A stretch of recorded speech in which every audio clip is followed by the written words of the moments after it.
સાહેબ, શિયાળાની સિઝનની શરૂઆત થઈ છે. ખાનગી શાળાઓ ફરી વખત વાલીને પ્રેશર કરીને બાળકોને શાળાનું સ્વેટર પહેરવાનો આગ્રહ કરી રહ્યા છે.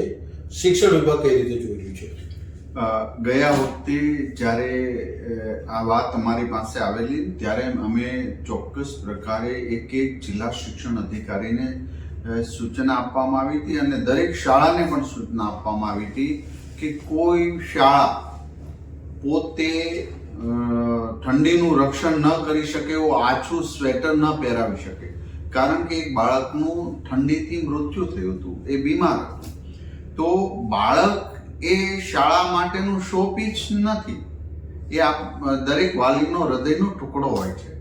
તો એને ચોક્કસ પ્રકારના આછા કપડાં પહેરાવવાના કે અમારે આ જ પહેરાવવાનું એ શિયાળા પૂરતું આપણે બંધ રાખવું જોઈએ. અમારા જિલ્લાના અમારા નિયામકશ્રીને પણ મેં સૂચના આપી છે. દરેક જિલ્લા શિક્ષણ અધિકારીને ગયા વખતે પણ પરિપત્ર થયો અને આ વખતે એ પરિપત્રનું કડક અમલીકરણ થાય એ બાબતની આજે મેં અમારા નિયામકશ્રી જોડે મિટિંગ કરી છે, એની યારે ચર્ચા પણ કરી છે. તો આજે હું દરેક શાળાના પણ વિનંતી કરું છું કે બાળકને એમના તંદુરસ્તી પ્રમાણે કોઈને જાડું સ્વેટર પહેરવું હોય તો એની રીતે પહેરવા દેવું જોઈએ, જેને આખું સ્વેટર પહેરવું હોય તો પણ પહેરવા દેવું જોઈએ. ઘણાના ઉપરનું માથું ખુલ્લું હોય અને પોતે આખો એક યુનિફોર્મ માટે આવા સ્વેટર પહેરાવતા હોય તો આ વાત એક આરોગ્ય માટે ને બાળકના હેલ્થ માટે ખરાબ છે.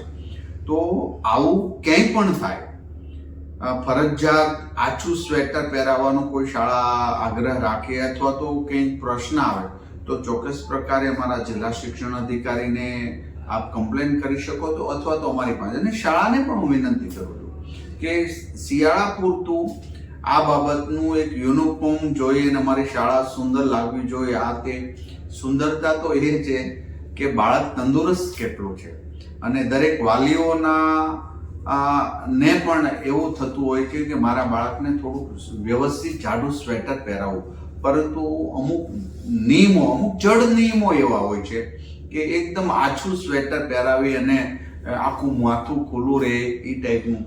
તો આ ઉચિત નથી, આ સારું પણ નથી.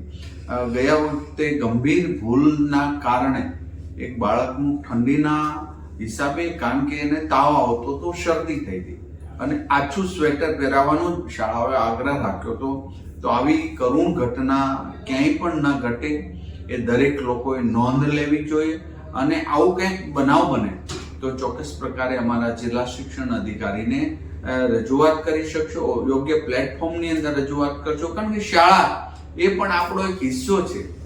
ત્યાં એ આપણાથી દૂર નથી અથવા તો આપણું ખરાબ કરવાવાળા શાળાવાળા પણ નથી, એ આપણા હિતેચ્છુ છે. પણ આવા નાના નાના નિયમોથી બાળકને નુકસાન થતું હોય તો એ દ્રઢપણે કડક સૂચના દ્વારા અમલીકરણ થવું જ જોશે અને કરવું જ પડશે, એ મેં સૂચના આપેલી છે. સાહેબ, આપની સૂચના બાદ પણ માનો શાળા જે છે એક જ કલરનો સ્વેટર પહેરાવવાનો તમામ બાળકને આગ્રહ કરે તો શિક્ષણ વિભાગ એ શાળા વિરુદ્ધ કેવા પગલાં ભરશે? એક જ કલરના કે પોતાની શાળાના યુનિફોર્મ જાડું સ્વેટર કે કોટ રાખે એમાં અમને કોઈ જ વાંધો નથી, વાલીઓને પણ વાંધો ન હોય. જે મારી પાસે વાલીઓની ફરિયાદ આવે છે ત્યારે કોઈ બાળકને એના વાલી એવું ઈચ્છે કે મારે આ સ્વેટર નથી પહેરાવવું અને એને પોતાનું સ્વેટર જાડું કે ઊનવાળું કે ગરમ કપડું પહેરાવવું તો પહેરાવવા દેવું પડશે. એ શાળા એનો વિરોધ નહીં કરી શકે કે શાળા એમને ના નહીં પાડી શકે. માટે આ એક અન્ડરસ્ટેન્ડિંગ એટલે સમજદારીનો વિષય છે. મેં મારા બાળક શરદી સહન નથી કરી શકતું તો ચોક્કસ પ્રકારે કોઈ પણ વાલી એમના બાળકને સારું જાડું ઊનવાળું કે વૂલનું સ્વેટર પહેરાવી શકશે, જેમાં શાળા વિરોધ નહીં કરી શકે. ઓકે.